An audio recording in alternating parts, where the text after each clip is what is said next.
LDK-ja ka qëndrimin e njëjtë, ka dhënë një sugjerim se si do të mund të dilnim prej këtij ngërçi politik. Kjo është një shpërfaqe vërtet e një partie që ka dalë para në zgjedhje, por nuk po arrin ta formojë shumicën.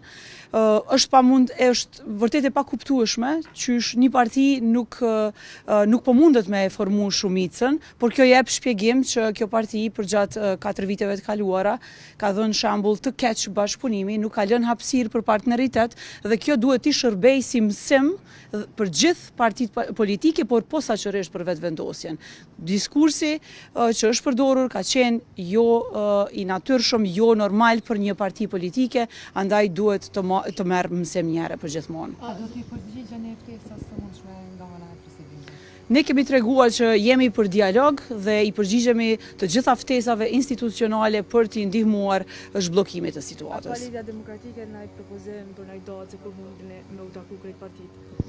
Lidhja Demokratike ka pasur një propozim të qartë për një qeveri nacionale të tranzicionit, e cila do t'i mundsonte Kosovës që të kalonte këtë fazë deri në zgjedhjet e ardhshme me një qeveri që do të kishte një mision të qartë, objektiva të qarta, veprime, program, njerëz unifikues që do ta shpinin Kosovën deri tek zgjedhjet pas zgjedhjes së presidentit.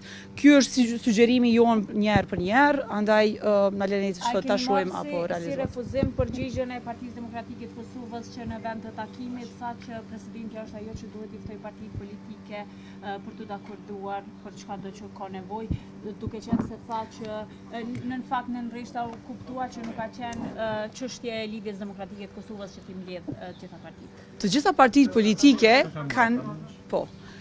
partitë politike kanë mision në këtë moment të ndërmarrin iniciativa që i shërbejnë një dialogu politik.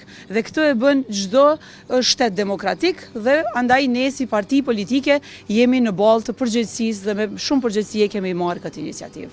Faleminderit shumë.